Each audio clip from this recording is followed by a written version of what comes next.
이르렀더라. 아멘.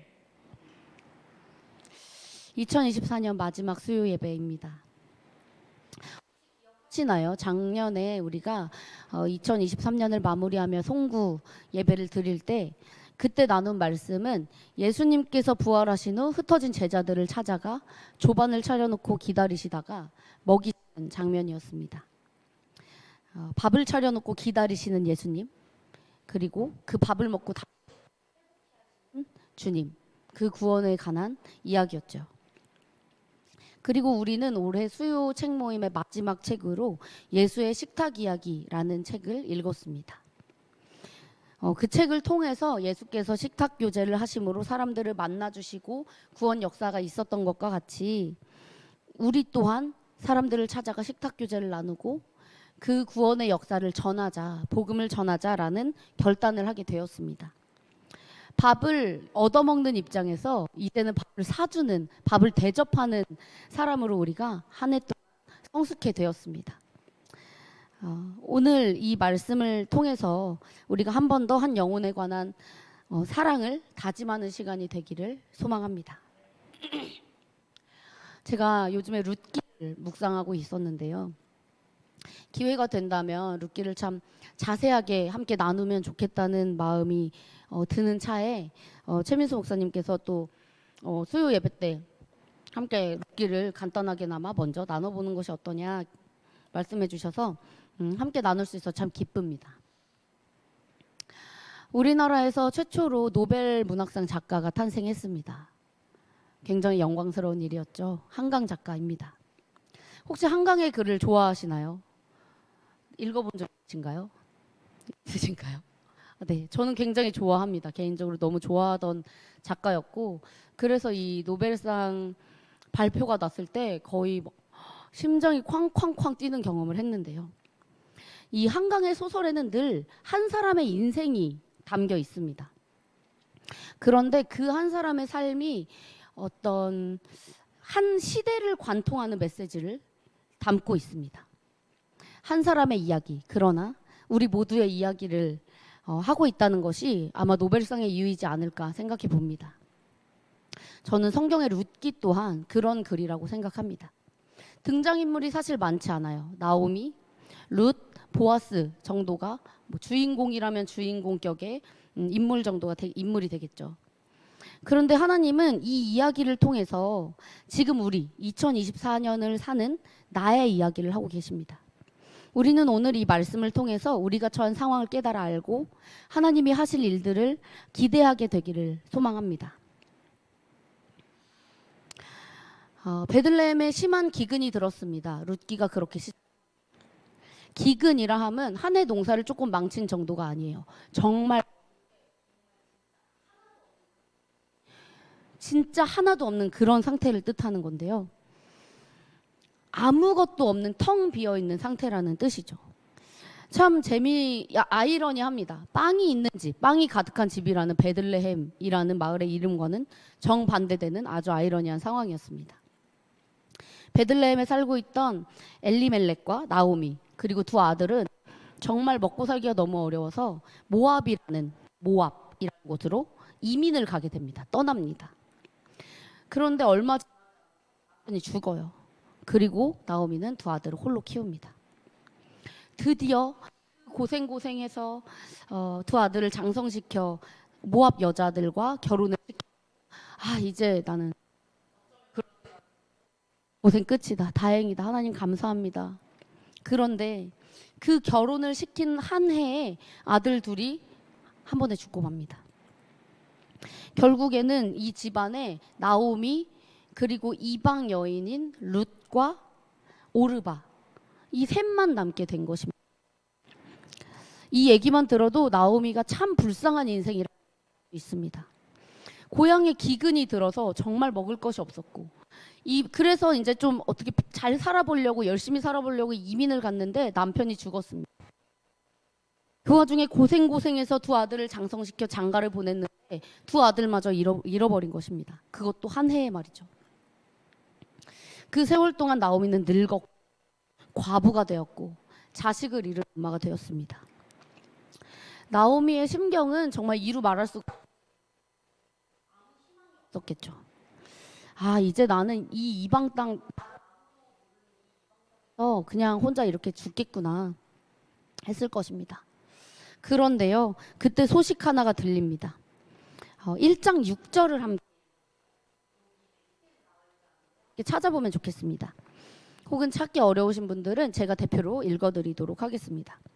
그 여인이 모압 지방에서 여호와께서 자기 백성을 돌보시사 그들에게 양식을 주셨다 함을 듣고 이에 두 며느리와 함께 일어나 모압 지방에서 돌아오려 하여. 아무 희망이 없던 나오미에게 희망의 이야기가 하나 들립니다. 하나님께서 은혜 주셔서 베들레헴에 다시 양식을 주셨다는 소식입니다. 정말 지푸라기라도 잡는 심정이었을 것입니다. 그래서 이 나오미는 그래, 내가 고향 땅에 돌아가자 결심을 합니다. 그리고 두 며느리를 불러서 축복을 합니다. 축복하면서 뭐라고 하나요? 이제 괜찮아, 됐어. 이제 너네는 할 만큼 했으니 얘기합니다. 나오미가 이렇게 했던 이유는 저는 며느리들을 굉장히 사랑했기 때문이었을 거라고 생각합니다. 이렇게 생각하지 않았을까요? 그래, 나는 고향에 돌아가면 그래 어떻게든 살겠지. 근데 얘네는 같이 가봤자 거잖아요. 이 사람들은 모압 사람인데 베들레헴 데려가면 얘 땅에 떨어진 과부가 되는 거잖아. 그걸 똑같이 겪게 할 수는 없어. 너희들은 아직 젊고 돌아갈 집도 있으니 돌아가거라. 난 괜찮아. 불행한 건 그동안 두 며느리 모두 최선을 다해 어머니를 섬겼을 것입니다. 그 관계 돌아가고 싶지 않아요. 안 돌아갈래요 하는 장면이 나오기 때문입니다. 간혹 이 돌아간 한 며느리 오르바에 약간 어떻게 그래도 가라고 한다고 사실 오르바의 선택을 정죄할 것은 아니라고 생각합니다. 왜냐하면 오르바는 아닙니다 어머니, 저는 어머니 곁에 남겠습니다 라고 계속 얘기를 했었고, 그래도 나오미가 했던 것이고, 사실 우리가 그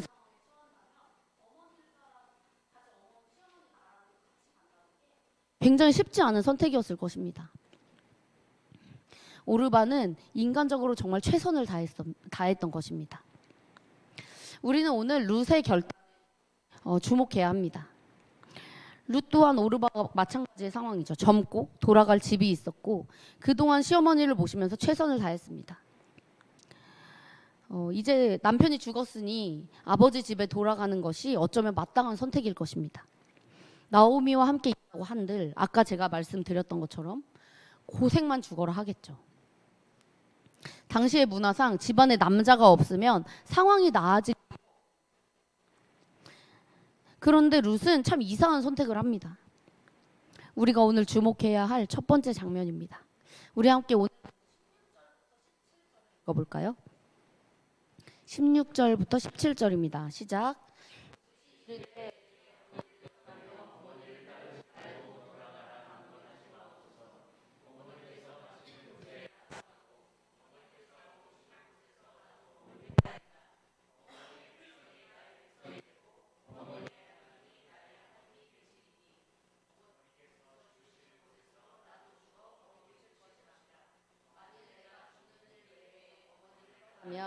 여호와께서 내게 벌을 내리시고 더 내리시기를 원한다 하는지라.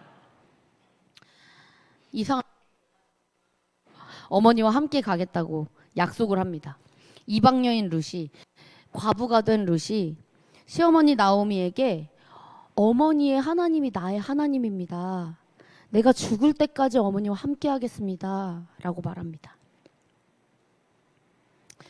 오르바는 인간적으로 최선을 다했습니다. 그런데 룻은요, 인간의 최선을 넘어선 선택을 합니다. 룻은 이방 여인도 하나님을 향한 분명함이 있었습니다. 이 결정은 하나님을 향한 믿음이었습니다. 그저 어머니를 향한 효도가 아니라 그걸 넘어선 영혼을 향한 그 사랑이었습니다. 누군가는 룻이 미련하고 비효율적인 선택을 했다고 여길지도 모르겠습니다. 그러나 제가 선택할 때 믿음을 가진 자로서 룻을 봤을 때는 가장 효율적인 선택을 한 것입니다. 한 영혼을 위한 가장 좋은 선택을 한 것입니다. 혹시 헤세드라는 변치 않는 사랑, 그렇게 하지 않아도 되는데도 불구하고 베푸는 사랑, 헌신, 인애, 강자가 약자를 위해 자발적으로 충성하는 것, 이것을 바로 헤세드라고 합니다. 룻이 나오미에게 이 헤세드를 약속한 것입니다. 나오미는 더 이상 룻을 말리지 않습니다. 나오미도 알았겠죠. 아, 이게 얘가 그냥 나를 위해서 하는 말이 아니구나. 룻과 하나님의 일이구나를 나오미도 알았을 것입니다. 그렇게 나오미와 룻은 함께 베들레헴 땅에 도착을 합니다. 10년 만에 고향 땅에 돌아왔습니다. 강산이 변한다는 그 10년 만에 돌아왔습니다. 여기서 우리가 주목해야 할 두 번째 장면이 등장합니다. 바로 나오미를 둘러싼 이웃들의 모습입니다. 마을 사람들이 나오미를 둘러싸고 하는 말이 뭐죠? 19절에 나옵니다. 이 이가 나오미냐 하는지라. 베들레헴 사람들은 어쩌면 10년 동안 나오미를 한 번도 잊지 않고 나오미를 위해 기도하고 있었는지도 모르겠습니다. 저는 이가 정말 나오미냐? 이가 나오미냐라는 말의 뉘앙스가 어땠을지 좀 상상을 해봅니다. 10년 만에 친구를 만났다고 생각해 보세요. 이민 간 친구. 너 진짜 나오미야? 이렇게 반가운 마음도 있었겠고, 아마 10년 동안 너무 많은 시련이 있었기 때문에 겉모습이 멀쩡할 리 없는 이 나오미를 보면서 너 진짜 나오미 맞아? 10년 동안 무슨 일이 있었던 거야? 이런 걱정 어린 마음도 있었겠지요. 제가 대학교를 다니다 휴학을 했었어요. 그리고 다시 복학을 할 때 굉장히 떨렸습니다. 그때 당시에는 떨리는지 몰랐는데 지금 생각해보면 좀 두려움이 있었던 것 같아요. 내가 잘 할 수 있을까? 다시 학교에 적응을 처음부터 해야 될 것 같고, 막 다 친구들은 고학년이 나 혼자 막 혼자 다녀야 되면 어떡하지? 친구가 한 명도 없으면 어떡하지? 이런 마음부터 시작해서 막 왜 갑자기 휴학했냐고 막 꼬치꼬치 캐물 다시 그냥 집에 가 이 저를 막 지배하고 있었는데요. 복학한 학기 첫날 제 친구들이 저를 보자마자 너무 반가워하면서 야, 너 뭐야? 뭐 복학한 거야? 어떻게 지냈어? 부터 시작해서 막 학교에 무슨 일이 있었는지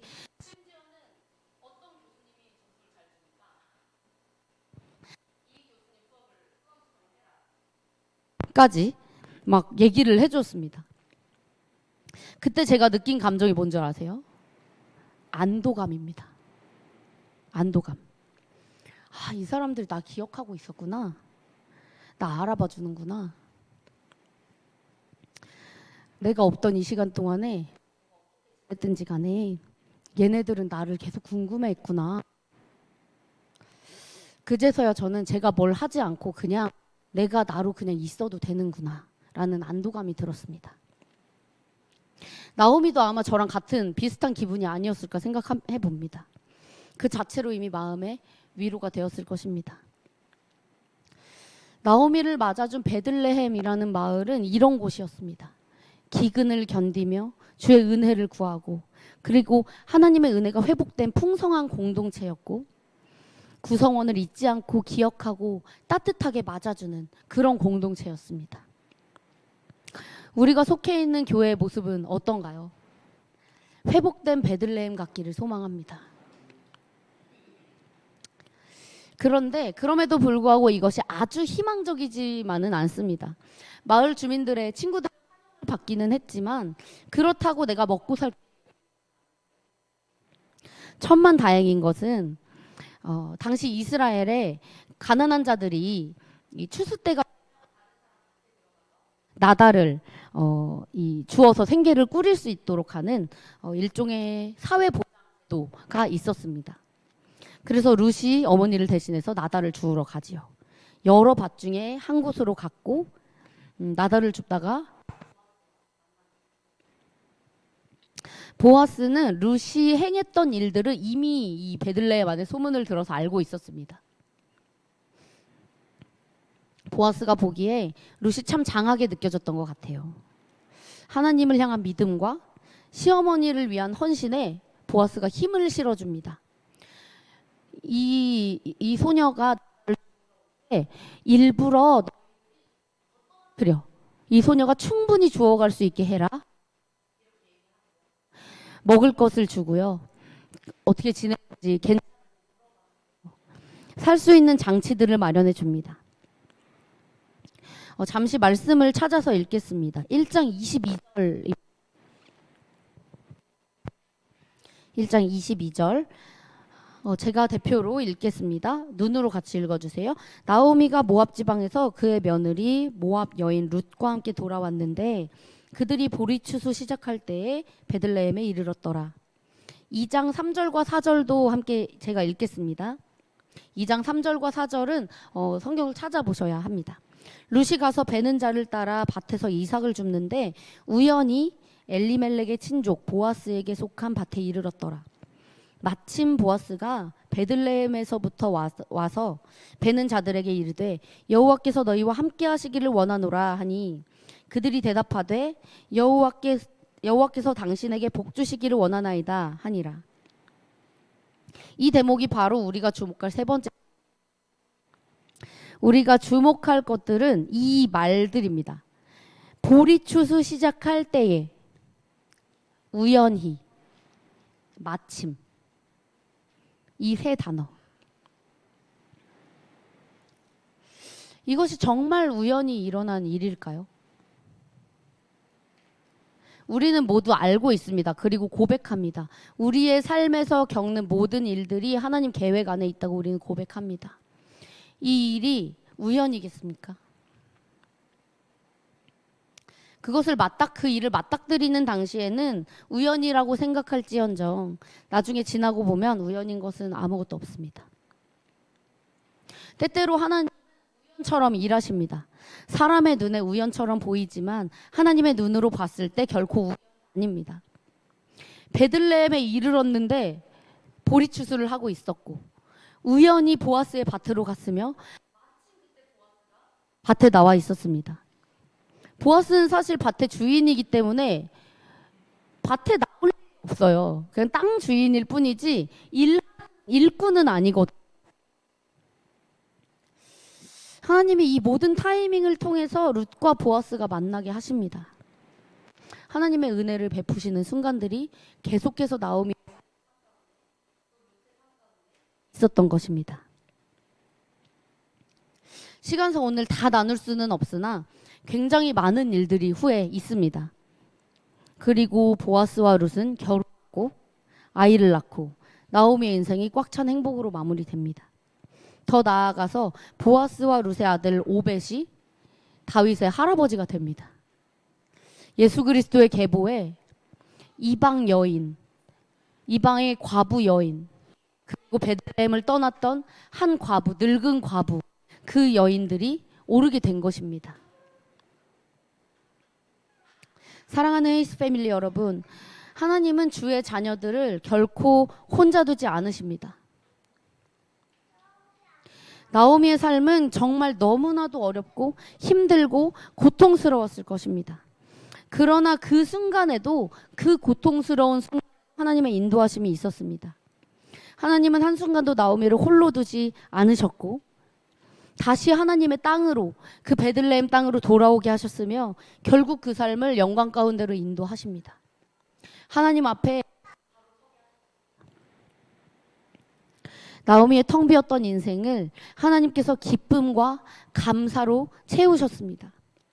룻의 헤세드가, 마을 사람들의 그 환영이, 기억이, 보아스의 헌신이 흐르고 흘러 나오미를 향한 하나님의 헤세드가 폭발한 것입니다.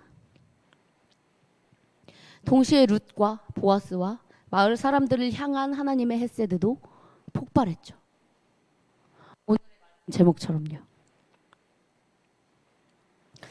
여러분, 룻기에는 사실 저는 룻기를 묵상하면서 이름은 룻기지만 이 책의 주인공은 나오미라는 생각을 했습니다. 이 책에는 나오미라는 한 여인의 인생이 담겨 있습니다. 그런데 하나님은 이 룻기를 통해 이 시대를 향한 구원의 메시지를 주십니다. 또한 교회가 해야 할 일들을, 우리가 해야 할 일들을 알게 하십니다. 구약 성경에 나오는 이 베들레헴이라는 작은 마을의 한 과부의 이야기가, 어쩌면 정말 무명한 사람의 이야기가 지금 이 시대를 사는 우리의 삶을 관통하고 들어옵니다. 저는 굉장히 짧은 인생을 살았지만 어쩌면 인생은 참 가혹하다는 생각을 할 때도 있습니다. 우리의 삶이 무지개색으로만 이루어진다면 참 좋을 텐데, 어떤 때는 오색찬란하지만 한순간에 시커멓게, 정말 처박히듯이 시커멓게 칠해져 버리기도 합니다. 그리고 그게 영원히 지속될 것처럼 느껴지기도 합니다. 그런데요, 그 순간에도 그 삶을 꽉 끌어안고 붙드시는 분이 계십니다. 붙들고 그분의 길로 정말 계십니다. 나오미의 삶은 누가 봐도 각박하고 괴롭고 슬프고 공허했습니다. 다 잃은 것처럼 보이는 시커먼 인생입니다. 그런데 그 삶의 나오미의 삶은 하나의 작품이 되어 있었습니다. 그 시커먼 인생의 시간을 명암으로 만들어서 나오미의 삶을 빛내주셨습니다. 헤이스 패밀리 여러분, 우리의 삶의 모습은 언제든 나오미도, 룻도, 베들레헴 사람들도, 혹은 보아스도 될 수 있습니다. 여러분의 삶의 모습은 어디에, 삶의 상황은 어디에 있으십니까? 삶 가운데 공허함과 슬픔이 있으십니까? 기도를 요청하십시오. 최민수 목사님한테 전화하세요. 저한테 연락 주세요. 24시간 언제든지 달려갈 수도 있어요. 연락 주십시오. 기도하고 함께 하겠습니다. 혹은 이 말씀 선포를 들으면서 하나님께서 떠오르게 하시는 누군가가 있으십니까? 그 사람을 위해 기도하십시오. 그냥 걱정하고 하나님의 일하심을 믿으며 기도하십시오. 그리고 때를 기다리십시오. 그 사람이 도움을 청했을 때, 혹은 용기 내어 우리 공동체에 왔을 때 환영해주고 반겨주는 그런 공동체가 되어 주십시오. 누군가 어려움을 겪고 있을 때 내가 당신과 함께 있겠다고 약속해주는 룻 같은 사람이 되어 주십시오.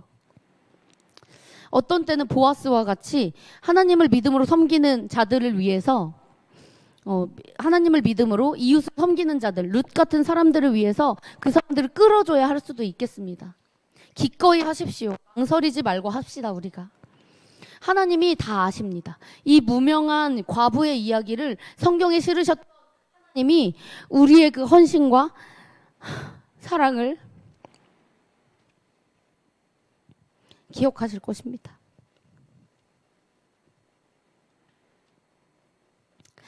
그리고 그 사랑에 폭발적인 힘을 실어주실 것입니다. 그런데요, 다른 이에게 헤세드를 베풀려면 전제 조건이 있습니다. 해야 합니다. 여러분은 주의 은혜 안에 거하고 계십니까? 하나님의 헤세드 안에 거하고 계십니까? 우리가 먼저 그 넘치는 은혜 안에 거하고 사람들을, 이 모든 일을 우연으로 보는 것이 아니라 하나님의 시선으로 한 영혼을 보고 그 옆에 있는, 그것이 전제 조건입니다. 사랑하는 헤이스 패밀리 여러분, 우리가 먼저 우리 안에 헤세드를 회복합시다. 우리 각 사람의 삶 가운데 하나님의 은혜를, 그리고 그 은혜가 흘러서 우리 이웃들에게 우리가 헤세드를 베풀기를 소망합니다. 우리의 크고 작은 헤세드를 하나님께서 어떻게 폭발시키시는지를 보십시오. 하나님이 우리의 삶을 통해 어떻게 일하실지를 기대하십시오. 하나님은 분명히 우리가 그 작은, 크고 작은 우리가 헌신을 했을 때 그걸 통해 생각지도 못한 엄청난 사랑을 부어주실 것입니다. 그래서 결국 우리로 하여금 그 하나님의 구원 역사에 동참하게 하실 것입니다. 그 사랑과 구원의 역사를 함께 누리는 우리가 되기를 간절히 소망합니다.